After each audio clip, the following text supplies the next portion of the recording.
man. Hi, this is Ron Jackson, and you're watching the Break It Down show.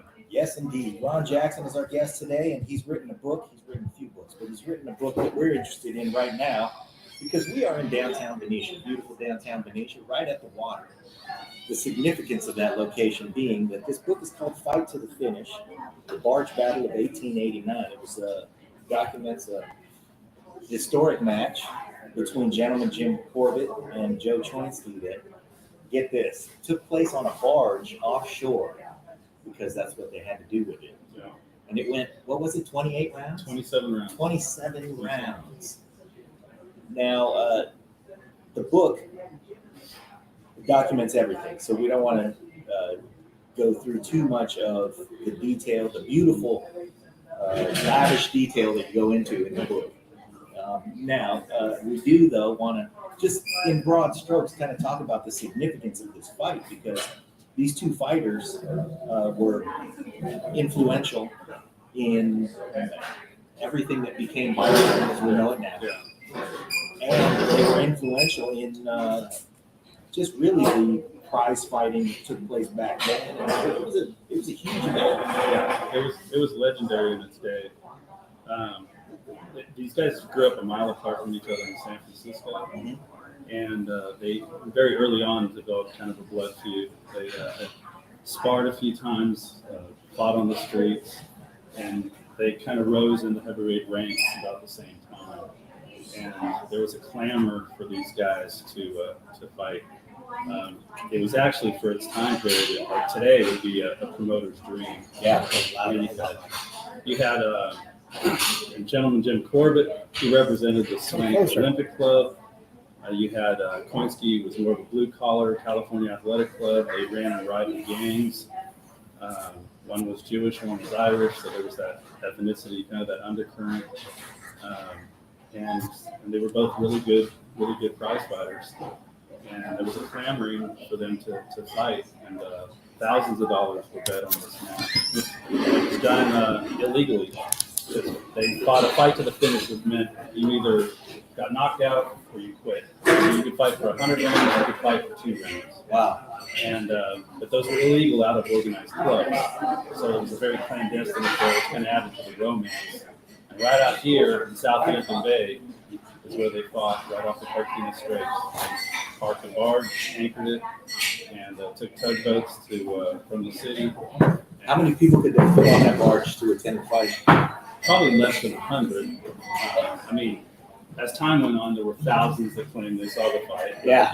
There was probably less than 100 that actually witnessed it. And this took place in 1889, and the significance of it is it's very profound because it put both fighters on the map. And it really, I figured it. The way I analyze it, it launched modern boxing. That's the accurate way to say that. Yeah. Launch modern boxing. Yeah, because In a couple different ways. I mean, the brutality of that fight sort of put the brakes on a couple of things, but it also sort of put the guardrails up. It's one of the most savagely contested fights of all time, and what struck me long ago was the determination, the grit, the courage that it took. I mean, these guys were literally near death as they were fighting, but they were so stubborn and so, proud and prideful that neither one would quit. So, and they were representing the neighborhood, they were representing their the neighborhood, ethnicity, their friends, their family, their ethnicity. a lot at stake. Yeah. One man named Mose Gunst, he was a cigar mogul in San Francisco. He was a big bettor. He bet $10,000 on this fight, which in 1889 was a fortune. Wow. Yeah. 1889, what you could do with $10,000. What you do now in some places. All right, so before we talk about each one of the fighters, I want to plug our location. We're in Bella Siena, which is the best restaurant here in beautiful downtown Benicia, and they were courteous enough to let us kind of set up here and set up in a spot where we could see where the barge was anchored. So the significance of this location is that this fight in this book took place right out there. Yeah. And so for anybody who's interested in the book, I think, you ought to make a pilgrimage to the location. Yeah. And then while you're here, enjoy a nice meal.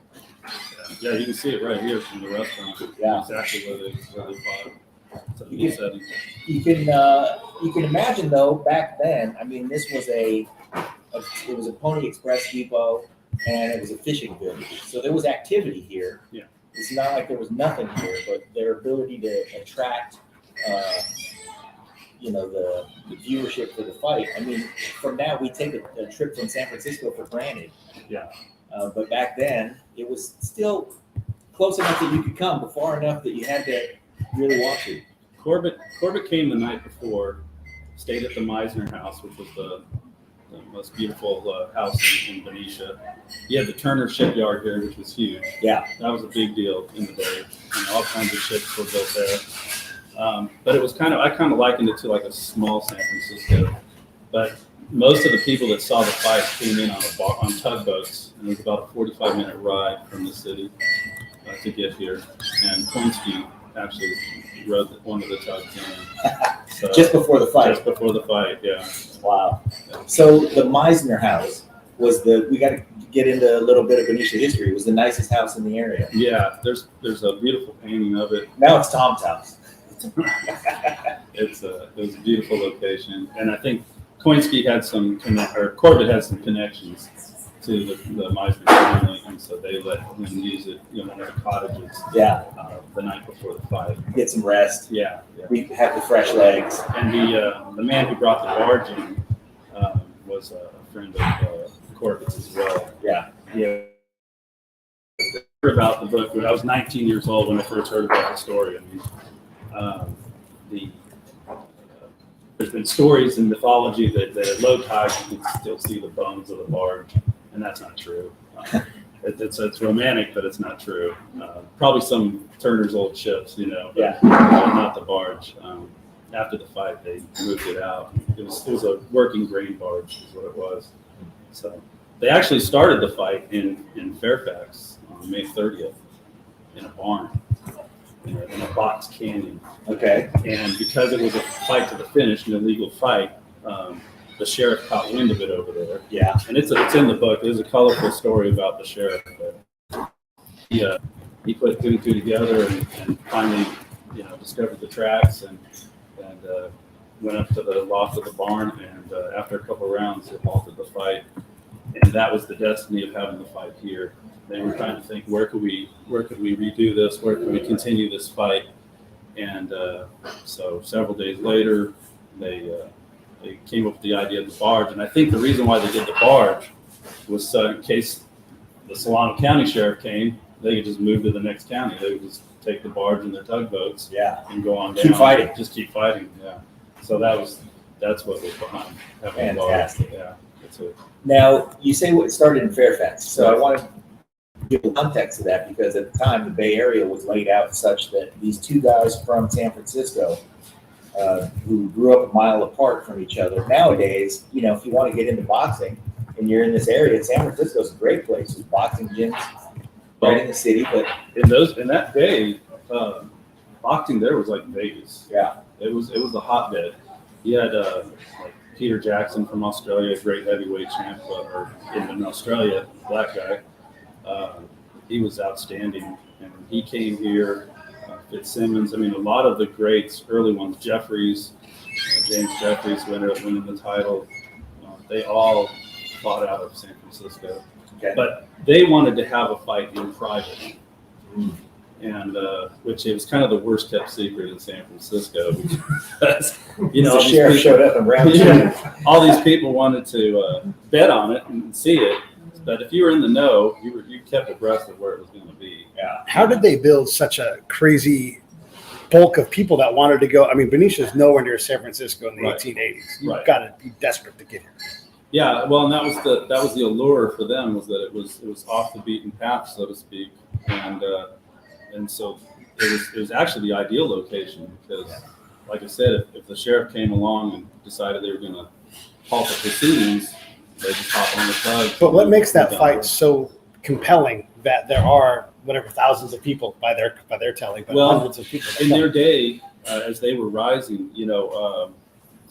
Corbett had a reputation as he was a new style fighter, and he caught the attention of a lot of people because he was one of those early types that was going to hit and not be hit, stick and move. Yeah. That's a brawler. Yeah, and like John L Sullivan, who was the heavyweight champ at the time, he was a big muscle bound guy who would just stand and toe to toe and go at it like a barroom brawl. And Corbett was the fastest thing the heavyweight division had ever seen at that point. He probably weighed 185 pounds, about 6'1". Choynski was about 6 foot, weighed about 175 pounds. And as his career progressed, I mean, he's like when he fought James Jeffries, who ended up getting knocked out by Jack Johnson later for the title. He was probably 50 pounds lighter than Jeffries. But Choynski was a true heavyweight. I mean, he fought the biggest and baddest guys in the division later on. So they were both stars.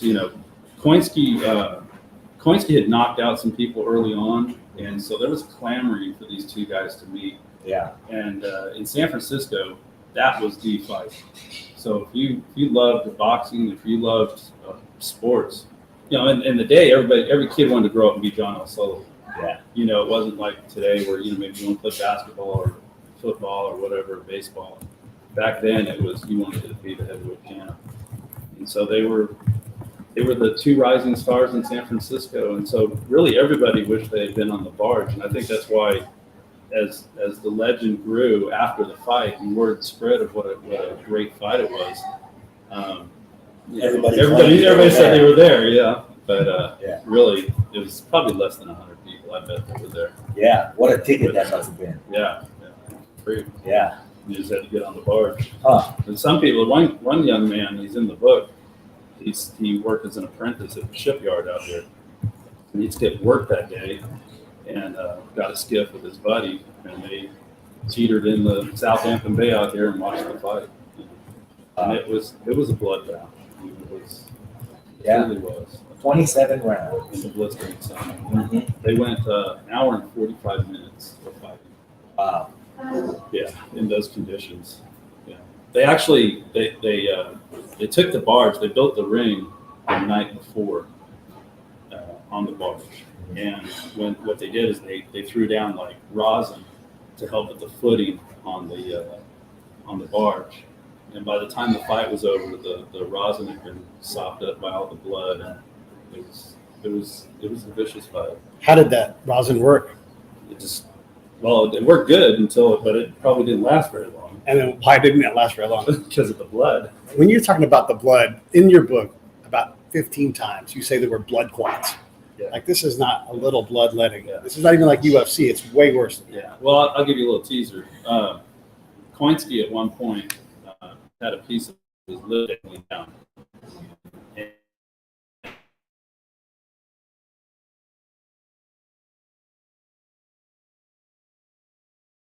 These were hardcore guys. I mean, they were tough. They grew up tough. And what's interesting is they both grew up in middle class families. Choynski, for instance, he came from a family of thinkers and intellectuals. Ian Choynski, his father, owned an antiquarian bookstore in San Francisco, and he had people like Bret Hart and Mark Twain and stuff that would congregate there and swap stories and talk philosophy and so forth. And so Joe grew up in that environment. Corbett came from a solidly middle-class family. His dad owned a livery stable and big family, 10 kids. But they both gravitated to prize fighting. Yeah, neither one of them grew up in the desperation. But they had a lot more in common than they did not in common. Yeah. They were both thinkers. They were both problem solvers, and so when you added that up in their chosen profession, that's why both of them are now Hall of Fame, boxers. Of course, Corbett went on to win the heavyweight championship. He, beat John L Sullivan in '92 in New Orleans, battered him. 1892. 1892, and he beat the heck out of him. Because Sullivan hadn't seen anybody like this kid. They thought Corbett was going to be an easy setup because they didn't have film or anything back then. You just had word of mouth, right? And so they thought he was going to be an easy knockout. And And he brought a lot to the ring. He brought a lot, and really Sullivan couldn't touch him. And so they were thinkers, and that's, they learned things, and they learned how to move and how to fight. Yeah. So how did they fare later in life? really good. Corbett, after winning the title, of course, he rode that celebrity the rest of his life. Yeah. He got involved in film. Choynski was very smart with his money. He retired in Cincinnati, and he loved collecting antiques and stuff. But he was a very Renaissance man. They weren't the savages you might think. They were, but he came from a family of readers and writers, and so. He had a lot of that, but he loved fighting. He loved boxing. So much to his mom hated it that he was a prize fighter, but he loved it. So. How likely was this career when these guys first start out, like to become a prize fighter? I think in Corbett's case, I think he was a natural. I think he was destined to be. He was just naturally gifted at being a modern style fighter, not a brawler, but somebody who's going to stick and move. And he fought early on in school. He ended up didn't like school, dropped out, and got a job at the bank. But he was doing side hustles in the Barbary Coast, because he looked like, they called him a dude, which was a very derogatory term, and he just looked like this really clean cut kid. And so these sailors and stuff, they bait him into fighting. And he'd knock them out, or beat them to where they were. He had a natural thing. Choynski, I think, was more learned. He was very physically tough, very strong upper body. He used to carry. He worked at a candy factory, and he'd carry these 300-pound sugar barrels upstairs by himself. He also worked up a narrow flight of stairs, and then. He was also a blacksmith. He also worked as a blacksmith. So his upper body, as you can see in his photos, was very defined. But he had to work. He had the power, but he had to learn the knowledge. But he was like I said, he was such a thinker and such a learner that he learned that. And by the end of his career, and there's a story I like to tell that boxing historians know, but not a lot of people generally know. Jack Johnson and him fought when Jack Johnson was early down in Galveston. He knocked Jack Johnson out. They got arrested because it was an illegal fight they had at that time. They were thrown in jail for 2 weeks, and they boxed and sparred every day out in the jail yard. Yeah.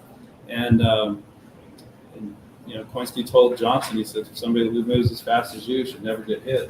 And so he showed him techniques that Johnson said was the best thing that ever happened to him, and it carried him all the way to the heavyweight title.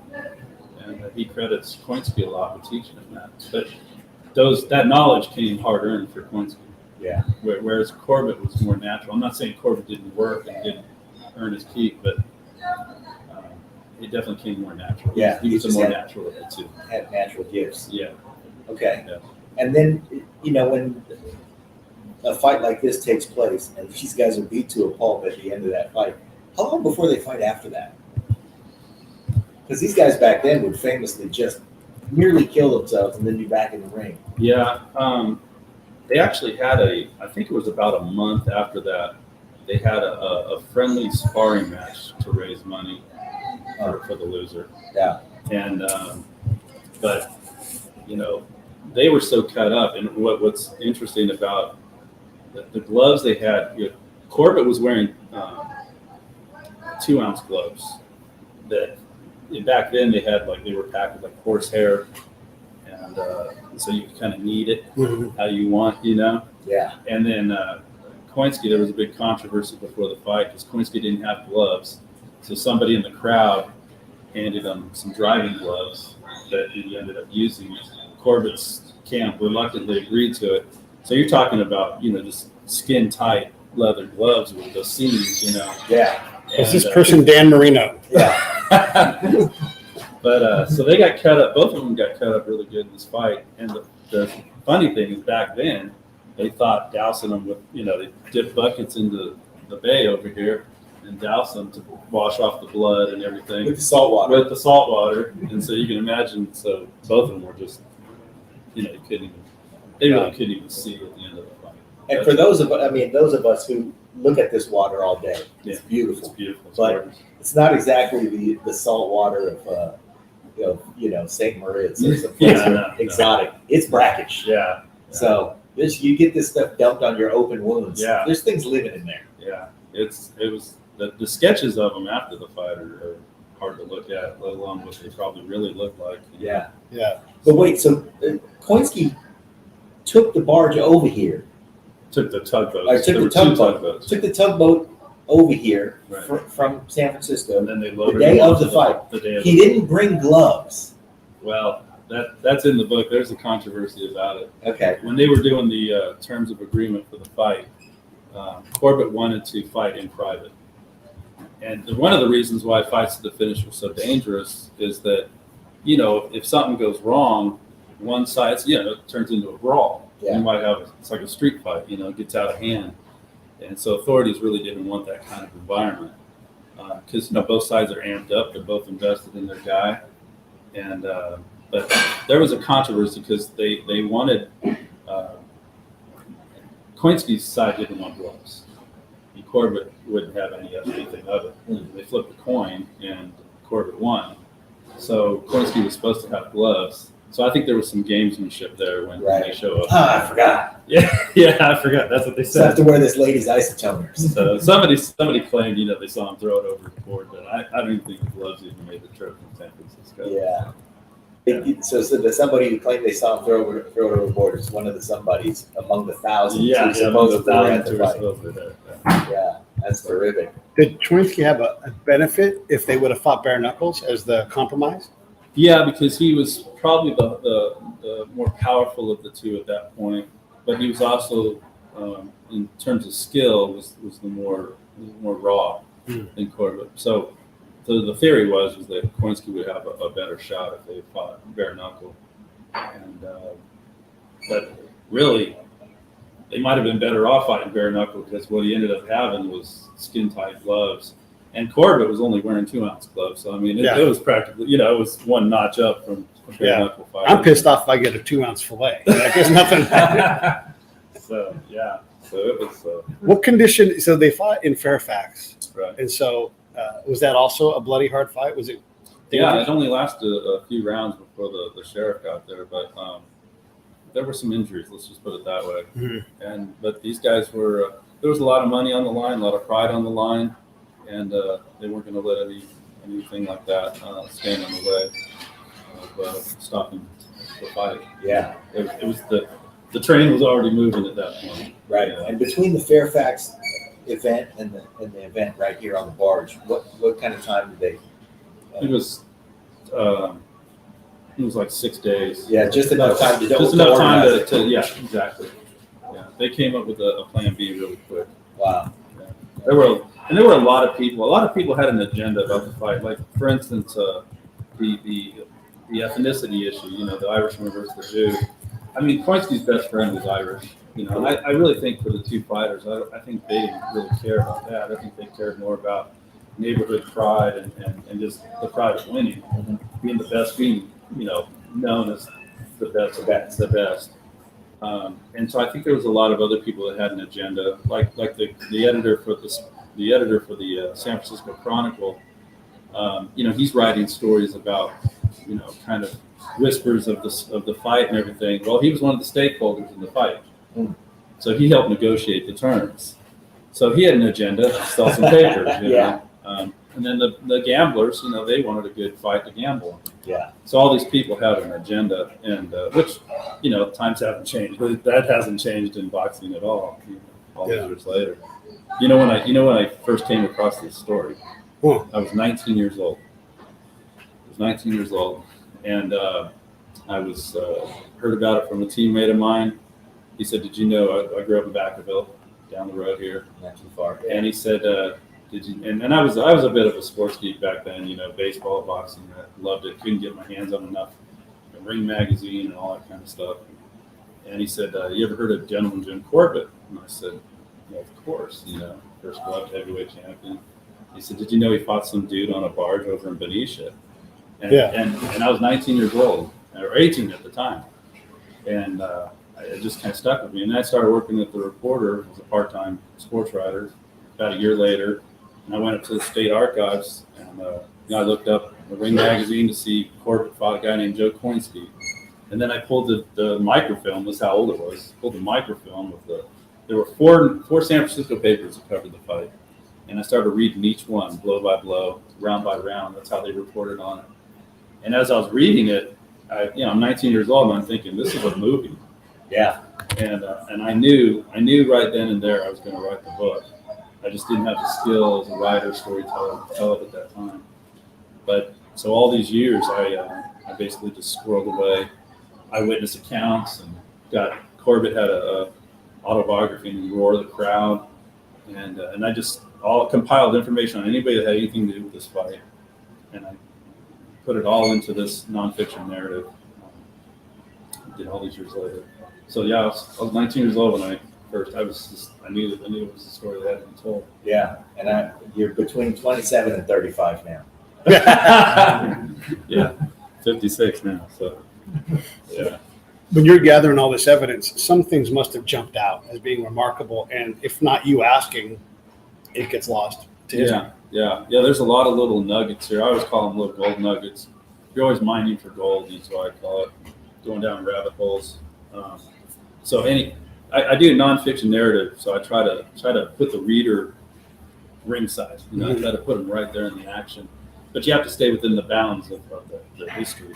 And so in order to do that, you've got to just really mine as much information as you can about the location, the people, the backgrounds, just any little nugget you can get. But the things that really jumped out at me, the obvious things right away were the primary sources, the newspaper, coverage of the fight, the accounts, the interviews with the fighters themselves, Corbett's autobiography. So everything in here, it's about 99% primary sources, which means it's taken straight from someone who saw the fight or experienced it. So you came up as a sports reporter, Yeah. and it's a different time 100 years earlier before your career starts, and so there was no going back to tape or audio. But you had to put it all in your head, and so their memories must have just been incredible, and also their note taking as well to do all these things. Yeah, I mean, fortunately, a lot of these guys did. Choynski and Corbett did interviews, and so they left accounts of the fight, and Corbett wrote about it in his autobiography. And then there's other participants. It's all in the book. There's the guy that built the ring. They did another story on that guy. And then the trainers, there's quotes from them about this fight. In its day, it was so legendary. Yeah. And then when I come along in 85, 86, really 86, and start looking into it, by then it's the mythology. People here have heard of the fight. Oh, yeah, there was a fight out there. Yeah, gentleman Jim Corbett. But the details have been long forgotten. The participants died off, the historians died off, and so the people that had remembered it just became more and more probably fictionalized and mythologized, and as the time went on. So my goal was to salvage that history so people could enjoy it again, and, rediscover this amazing event. I can see where it would be a life event for everybody who was there. Whatever your angle was on it, it was I remember when. Right. And if you got to be a part of that, it was it was so eventful that what you remembered years and years later had probably some really solid kernels of the truth, right, and likely some pretty worthwhile embellishments. Right. And as a historian, that's where you're left to kind of weigh the evidence and analyze it and sift through. Sometimes you make a call on something, and maybe there's other evidence that supports this version, or sometimes you print both of them and let the reader decide. It's a delicate balance with that, and I take it very seriously because it's, to me, it's the written record of this event. Yeah, it's the definitive written record of this event, and so I take that very seriously. And the lives that I'm writing about, I take that very seriously. Benicia had his own fighter of record that they liked. The first Benicia boy of all of us. Keenan? Yeah. His middle name is Camel, which is great because the Camel Barnes are here. But does he have any legacy that ties in with all of this, No. or is he too early? He was too early. Too early. Yeah, he was way early. But that's the other guy that comes up Right. around here. Well, speaking of too early, the foreword in your book, which just to remind our viewers and everybody here, Fight to the Finish, the Barge Battle of 1889. The foreword was written by Jerry Cooney. How'd you get Jerry Cooney? Well, he was my favorite boxer growing up, and I actually covered one of his fights at the Cow Palace years later. It's one of his comeback fights. He fought a guy named Eddie Gregg, knocked him out. And I had gone down to San Francisco every day that he was training down there, and would go watch him at the gym and got to interview him. And that was a treat for me as a young reporter. You know, I was still kind of learning the ropes and everything, and he was pretty kind.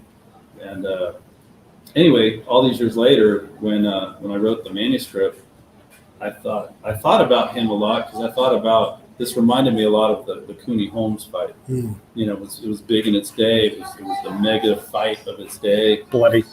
Yeah, and of course I thought about Cooney, and so I reached out to him. He didn't know me, you know. I just reached out to him. He was living in Jersey, and I get a call one day, driving down the road, and he says, "Hey Ron, this is Jerry." And he says, "What do you got going?" I told him in this letter that I'd sent him. I told him a little bit about the fight, and he said, "I'm in." So I mean, just like that. That's the kind of guy he is. I mean, he's just very down to earth, and so he was proud to. And then I sent him some copies of the book, and told him that, you know, about the book launch, which we had here in Benicia. And he called me back again and said, just to congratulate me. Oh, wow. Yeah. So and I won't forget that. Yeah. So, That's pretty cool. yeah. So he's a good dude. So it was fun having him, you know, have his words attached to this, because he knows what it's like to be in that kind of spotlight too. You know? You know, we've gotten to know some of our heroes through the show, and every once in a while, you know, especially the ones that are getting up in years and are out of the spotlight now, long out of the spotlight, kind of like Jerry Cooney, I will just ask, "Hey man, I'd like to keep in touch with you." Yeah. And then just call a couple times a year. And just because a lot of these guys, you know, they have these great stories, and every once in a while, it's just nice to hear from somebody who, you know, who knows about them. And so I would say, you know, I don't know Jerry Cooney, and you say he's a nice guy. Yeah. I would, if I were you, I'd check up on him. Yeah. Yeah. I mean, yeah, he basically said that this calling me time. So, Yeah. But what you guys do is, you know, by salvaging stories, you salvage stories every week. Yeah. People, you know, and that's fun. You get to You go pick to the good Friday. ones. Yeah. This fight, in the book, you go through round by round, blow by blow. Yeah. It's remarkable when you think this fight was 140 years ago, but your research allows you to say, then he throws a right, and then he does it, whatever. And it's just amazing. How do you sort that out? Okay, so there's And it's 27 rounds worth. there's 27 rounds, yeah. Right. And you got three different dudes writing, and someone, you know, and some people are so aghast they have to about face and stop Yeah, watching. yeah. Some of the spectators had to turn and Yeah, how do you put all that together? a lot of work. But what helped was, you know, at the time, when those newspapers covered a fight, you were literally getting round by round, Yeah. and all four of these newspapers were getting first round, second round, third round, and so you gather them all up, and then of course, you know, you've got the fighters' accounts, and they have specific memories, and so it's kind of piecing it all together, and but it was actually, I think of the work less than I do the joy of putting it together. Yeah. Because it was fun for me to see the thing come together and see the fight. And, you know, when I write these books, I write nonfiction narratives. I've done books on the Alamo. I'm doing one now on a bull rider. And it's kind of a way for me to kind of time travel to these these events. And that I write the way that I like to read. I like nonfiction, and I like to be there if you can, as close as possible that you can. I always say you're looking through a blurry lens when you're doing history, and you only hope to get as close as you can, you know, through diligent research and stuff. it was a joy to put it together, but it was a lot of work to answer your question, Pete. I'm putting the link on the page so you guys can look in the notes and buy the book and buy with a friend and buddy read. That's all I always recommend. Buy two. In the fight or in the book, you talk about this growing rivalry between these guys, and there's a fight off in the sand dunes in San Francisco. And I'm not trying to get ridiculous. I'm also not trying to break all the glasses in the bar, but That's a first. these guys have a scrap, like an unsanctioned. This is just a fight, right? And there's altering views on what happened. How did you sort that out? And did you actually feel like you actually sorted out? Or you just taking your best guess? Yeah. Well, I mean, the ones I recall, the way I wrote it was kind of gave both versions because there were different memories of how those things turned out, and so I just include them both because actually that's part of the story is that they had different versions of what happened, and they really met when they were probably, off the top of my head, I think it was about 16 years old. The first time they ever encountered each other, there was both had a brother that was working at City Hall, and they were bragging, my brother's better than your brother, kind of thing. And so they agreed to do a sparring session in the livery barn of the elder Corbett's stables, and that's where they first met. And Choynski even says, Corbett was the fastest thing I'd ever seen, and he knew what he was up against. He wasn't afraid. He didn't back down from it, right? But he knew he was going to have. I believe my love's at home too. Yeah. A little bit. Sorry. No. That's the first time they met, and from that, I remember Corbett saying, trouble's brewing. Yeah. He knew there was going to be. This sounds like a scene from Tombstone, which I know. The shootout happens in that movie. It's a movie. Yeah, it happens in the 80s, that shootout, and this fight happens in the 80s. So when you have two young guys who are like, I'm going to fight, this town's not big enough for the both of us. This is all straight out of Western dime novels, right? Yeah. And so did this thing ever come close to being more than fisticuff violent, or was there, how was it different than a crazy place like Tombstone where there's just mass murder all over it? No, the street fight was as bad as it got. I think both of these guys had enough class and pride that they were going to do it in the ring, So there wasn't a threat of. Now I will say, when they went to Fairfax, and this was standard for the day. All the spectators come, and they're taking the buggy tracks and they're putting branches over it to cover their tracks in this little box canyon. Before you could enter the barn, everybody had to get rid of their pistols and knives. So, that's like Tuesday at pizza. That's right. Kayla's always got a gun on her. Watch out for her. So there was. And were there a lot of guns and knives? There were a lot of guns and knives. And how would you like to be the guy that was collecting them? The coat check. Yeah, exactly. You remind us which one had to cut his lip off to keep going? That was Choynski. Yeah. So Choynski was the 1880s Ronnie Lott. Yeah. Jeez. Yeah, no kidding. I like the anytime you get boxers, especially, or fighters in general, especially guys who are technicians, like these guys were, they were the first kind of early style boxers, and they get so descriptive. So I imagine as you're going through the accounts, the reading what they thought of the fights and comparing it to the round by round accounts that you read in the newspapers, it must have been fun to hear. Or to read that. And the strategy, their mindset, because obviously the sports writers that were covering it, they're writing what they're seeing. Yeah. These guys are writing what they're thinking and what they're experiencing. And so that gives you a whole other texture to the fight that I think adds to the account.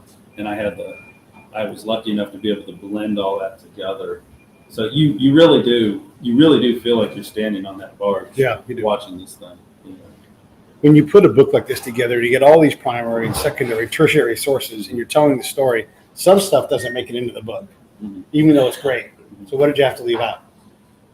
Well, what went on after, where these guys went afterwards, which I have a pretty extensive epilogue. So there's kind of, if you see somebody in the book, there's something on them in the epilogue about kind of what happened to them. And some of the stuff's very tragic, and some of the stuff's, very fun, and there's a mixed bag there. But really, I wanted to just focus on their journey leading up to that fight and the climax of that fight and what happened. And then the epilogue I leave for kind of the rest of the stuff that we're talking about, just kind of the other stuff that what happened to these guys. Maybe you don't know this, but I'm going to go for it. When you have a couple of guys and they go to New Orleans to fight, or England, or the guys from Australia that come here, how on earth? They're like, oh, this is a side paddle cruise ship? It's kind of, I mean, it must cost a lot of money and the time to just on a lark go somewhere. Well, like Pete Jackson, for instance, who was the Australian champion. Yeah. You know, I think he had such a, I don't know this for sure, but he was very celebrated in Australia. And he knew that if he was going to ascend to at least a title shot, which he never got, right, the color of his skin, he was going to have to come to the States. And so I suspect he probably got sponsorship. He probably had other, you know, the boxing world's pretty small. Even today, it's small, really. It's very tight-knit. I'm sure there were people that were willing to fund his travel over so he could, you know, test that out. Yeah. You know. But, yeah, so that's how I think that's how they did it. And then Corbett, he beats a guy named Jake Kilrain who lost to Sullivan, and so that put him further on the map. And that's when Sullivan's people said, "Well, we fight this kid out of San Francisco," because they thought he was going to be an easy mark, you know, which was a great mistake.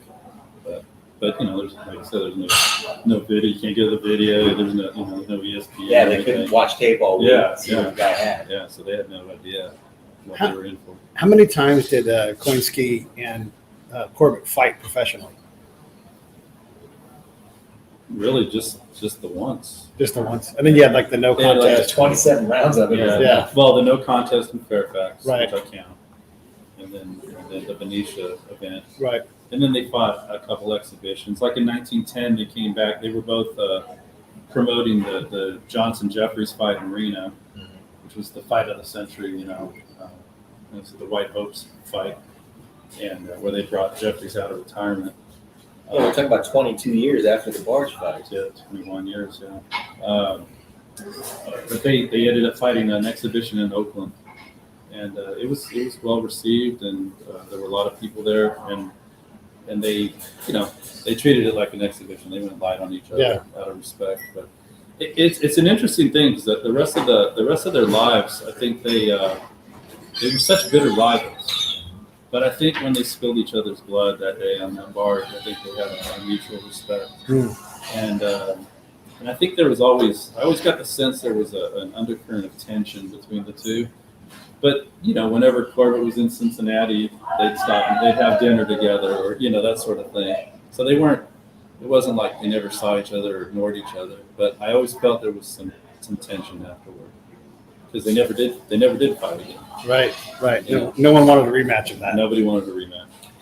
That's great, though. That's really neat to see. That's one of the stories in sports that I always love to hear, stuff like that. Yeah. You know, when guys age out of their sport and they realize, you know, they weren't warriors like us. It was just the two of us. And they're the only two that understood what they went through. It's. I mean, I liken it obviously to a lesser degree, but I liken it to war. What you've seen. Up close. I mean, you share something like that, you don't forget that. You know? I got to be friends with Jack Tatum before he died. Oh. And he and Franco Harris became very good friends. Really? Yeah. Wow. In fact, when he was inducted into the College Football Hall of Fame, which is in Pittsburgh, he stayed at Franco Harris's house. Oh, wow. Yeah. Those are great stories. There's actually a lot of those stories floating around. You see it with like you know, I do a lot of research and writing on the American West, and a lot of the older, you know, the Indians and the Cowboys, you know, they fought each other. There was a respect later on, you know, where they become friends.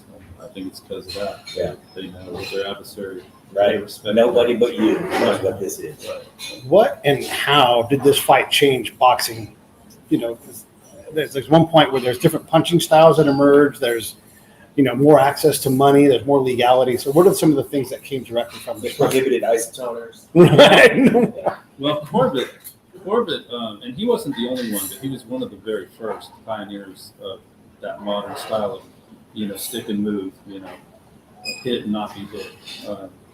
And I think his popularity definitely. It's like when Tiger Woods hit the scene, in golf. Yeah. Now all of a sudden, you see golf in places that they never had golf before. It inspired people, and I think Corbett definitely had that effect. And when you're a heavyweight champ like he became, you become the man. Yeah. And the fact that he was the first glove champion. What's nice about that is, every fight after that now is, modern boxing. There's the bare knuckle is left behind. Yeah. Which was brutal in itself, really. Yeah. But I don't know. This fight was pretty brutal. Right, gloves or not. It's like the skin tight gloves that Choynski was wearing. I think were enough to protect his hand just enough to do damage. Yeah. And Corbett's wasn't much better. And back then it was a very known technique to knead your gloves and Yeah. So when reading the book, I was struck by being from Benicia, how this fight has stayed with us 140 years later. Yeah. We didn't know much about it. Now we can know almost everything about it. And the other thing is the aftermath of the fight. They do have kind of this Rocky and Apollo moment where they're recovering together. Right. How long was the recovery? Talk a little bit about what that looked like back then. And also, can you talk a little bit about some of the crazy training things they're doing? Like, here's a raccoon, or whatever it's going to be. Corbett, was eating steaks every day. It was that some of the things that they were eating and stuff was very colorful. This book is really it's full of tons of humor. There's a lot of color to it. There's some crazy stuff, but they were doing stuff that was normal in the day, but was now we would laugh at like the dousing of the water. Yeah. The seawater on the open wounds. You need an egg cream a day, kid. Yeah, that's right. Talk about the recovery after the fight. Choynski, for one, was laid up in a bathhouse, soaking his wounds for weeks, and I can't imagine how long it actually took. Corbett was in the same state. He was using a cane the night of the fight. This is like one of the most athletic guys in San Francisco, and he's walking around with a cane. Jeez.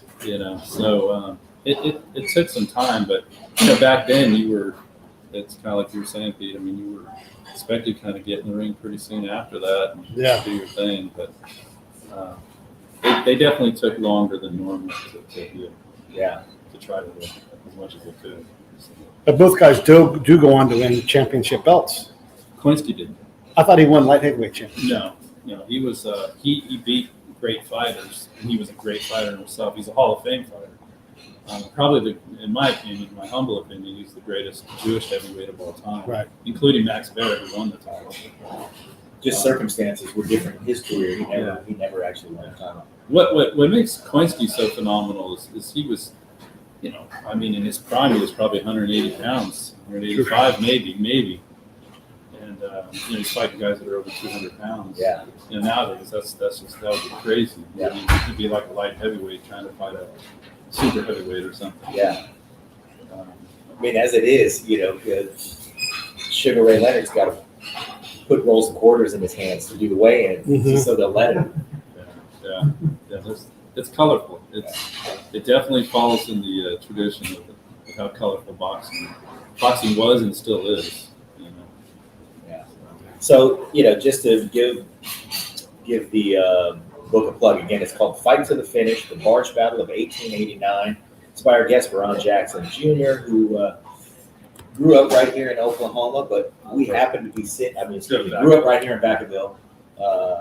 Now lives in Oklahoma, but we happen to be sitting right off the water, right near where the barge fight took place, right out there. And it's a great account of a historic event that really shaped modern boxing for all of its brutality and everything. Yeah, it's a memorable fight. Yeah, they tucked the barge in right off the straight, so the straight it's like a freeway. Yeah. Yeah. And so they took it into gentler waters and anchored it there, and that's where they fought. Yeah. It's kind of a neat location. Well, you also had the shipbuilding yard, Yeah. which was there, and you have that whole backdrop. Right. It's really a remarkable spot. Yeah, it is a remarkable most part. Yeah. Speaking of history, I want to make sure I make this announcement. So Benicia is going to host the USS Indianapolis reunion. There is one dude left from that sinking, and he lives here in town. Harold Bray is his name. He's also badge number 1 for the Benicia Police. Yep. And they're raising money to erect a bronze statue in his honor here in town. Nice. And if you want to find out about that, look, you can type in USS Indianapolis reunion, and that stuff will come up. Or you can go to the link. Let me pull this up here. BeniciaCF.org. BeniciaCF.org. I'll put that in the show notes. If you want to help honor the legacy of the Indy and Harold's life, you can definitely contribute there. It doesn't take much money to jump in, but do that in honor of Harold. Go ahead, Tom. Yeah, also, if you don't know what we're talking about, it's worth a read. So go down that rabbit hole like suggested. It's a remarkable story, just like We interviewed a USS Indianapolis survivor. Oh, did you? City. Yeah. wow. He survived both Pearl Harbor and then the sinking of Holy cow. God, that guy's bad news McClanahan. Yeah, no kidding. Yeah. He said he had like 9 lives. Yeah. Yeah. Well, he's not riding home in my car. What did we miss? What should we have asked you about? We've covered a lot of ground. But... I think you covered a lot of it. I really, if people love history and, I always say the stories themselves, the boxing's the stage, but the story is about humanity. And, this is just it's a moment in time that it's colorful, it's memorable, and really in terms of the sport itself, it was pretty important. But I think people will really enjoy the read. They'll enjoy being there in the scene. It really unfolds, and you get to follow on the journey and the adventure of this unfolding. And it happened right here in Benicia. Yeah, And, terrific. yeah. Well, I'm also going to encourage everybody to just look up Ron J. Jackson Jr. and the books that he writes, because this isn't the only one. This happens to be the one that we're highlighting because we're at the location of the fight, which again, I'll encourage everybody to make the pilgrimage to this spot, because you'll be coming down into lovely downtown Benicia. It's a great spot to spend a good time. Wonderful spot. Yeah. Thank you. Terrific. Thanks for joining us. Hey, thanks for watching the show. I really appreciate it. Right here, you can subscribe. Please do that. It makes the show grow. Hit that notification bell so you know which incredible guest is coming up next. Down below is the PayPal link. You can put a small subscription in. That is an enormous help. All that money goes right back into the show. And then right up over here are the next episodes you should listen to, curated by yours truly. Thank you so much.